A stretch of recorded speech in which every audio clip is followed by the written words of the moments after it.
And it should be recording. Great. Okay, so this is the cell membrane. Here's what you're looking at when you look at the cell membrane. And when I'm talking about the cell membrane, this is an electron micrograph of the cell membrane, which is an image, a picture taken from an electron microscope. So that's the micrograph right there, the electron micrograph. And we're at 0.1 microns, micrometers. So super duper duper duper small. This is all of the cell itself and all the cytoplasm. And then this little section is the cell membrane. Now, the blowout of this shows us what it would look like if we stylized it and drew it using normal graphics. So the really cool thing about the cell membrane, and we did not go into the details on this cell membrane, is that it is a phospholipid bilayer. What's the prefix bi mean? Two. Very good. So it has two layers, or a bilayer. And then within that, so this is one section of the layer up here, and then the other section is down here. And the lipids are all of these lollipop-looking things. Those are all the lipids. So we actually refer to the cell membrane with a couple of different defining characteristics. I'm going to jot those in here for you. That we call it, I'm going to make this a little thinner so I have some room. This is a phospholipid. Phospholipid. So a phosphate and a lipid combined together. Bilayer. Bilayer. The cell membrane also is what's known as a fluid mosaic model. That's not how you spell it. Mosaic.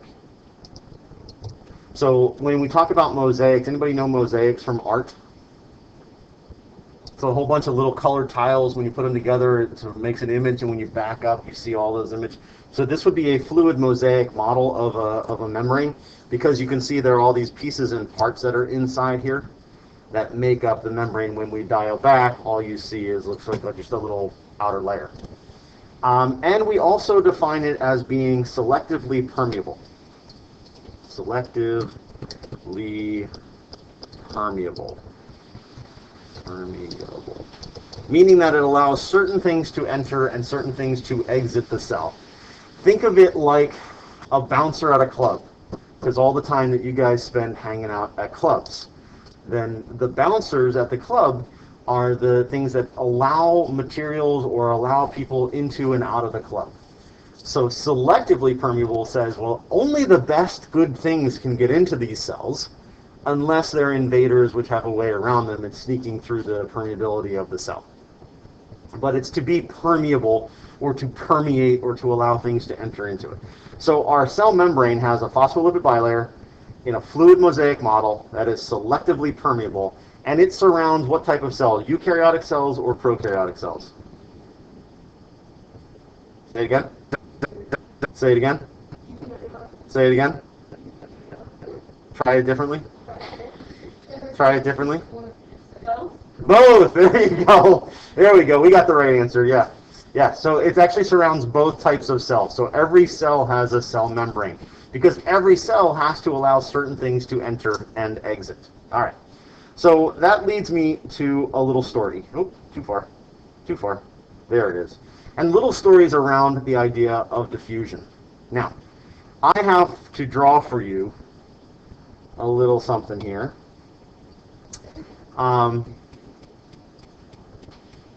You might think of this as a snowman, but this was my middle school science teacher. And this gentleman's name was Mr. Benedict. Mr. B. So Mr. Benedict was a jolly, roly-poly fellow.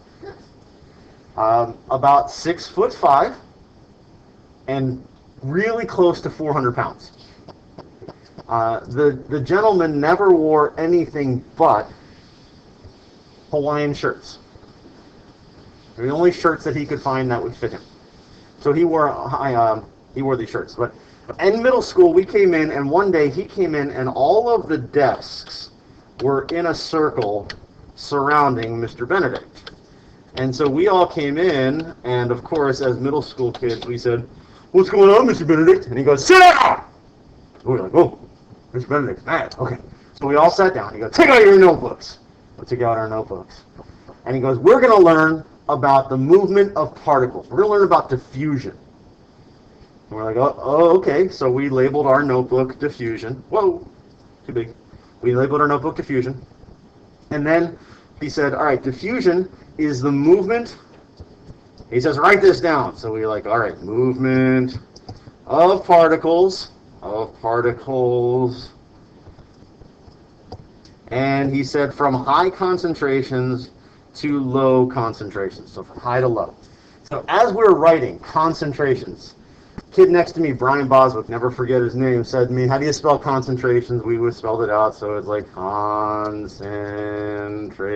I'm spelling it for Brian Boswick, and as I get to ION for concentration, Mr. Benedict turns and goes, sure did. Turns a quarter of a turn. Turns a quarter of a turn again. And one more time, just for good measure, Mr. Benedict rips an excellent sounding toot. Now, I don't care how young you are or how old you are. Farting's pretty funny. When your teacher in middle school purposefully turns and farts in front of the room, it's absolutely hilarious. So what happens in a middle school science room when your teacher farts in front of you and you're all sitting in desks in circles?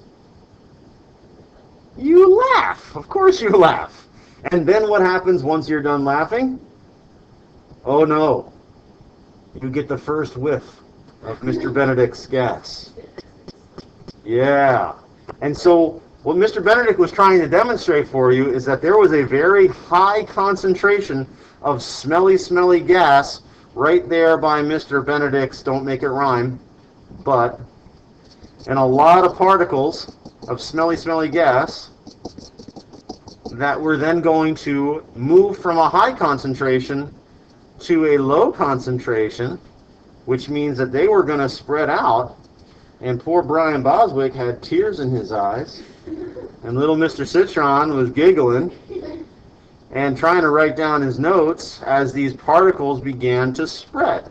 And they would spread all the way around until they reach something known as equilibrium, when they are in an even distribution. Now, if any of you have ever been in a classroom or your homes where someone has ripped a really good fart, you know how it spreads. And fan it around, make it diffuse. You are forcing it to diffuse. It's spreading right out there. Or, you know, Grandpa was over and he used the bathroom, and then you walk past it in the hallway like, holy cow, Grandpa, what's going on in there? Something died, right? Or Ange, if Dom was in there, like he was just lighting it up, right? So you understand this concept of movement of particles. Or let's make it a nice thing. Mr. Benedict could have taken a lovely perfume and spritzed it in the middle of the room. But no. Mr. Benedict was more dedicated to the science than that. So he wanted to rip really smelly 400-pound man farts. Yeah, so I asked him the same question. I'm like, how are you going to do this the rest of the day? And he's like, I got a crock pot of cabbage, corned beef, and hot dogs and beans, all mixed. And he would go in between classes and gulp a bowl of it down so that it was burbling in his stomach all day long. That is not a good combination. But now you have a great sense of what that probably smelled like.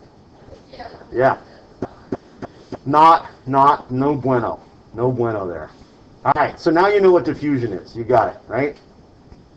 All right. I'm going to hold off on this because I just really wanted to introduce the idea of movement of particles across membranes, or just in general, movement of particle.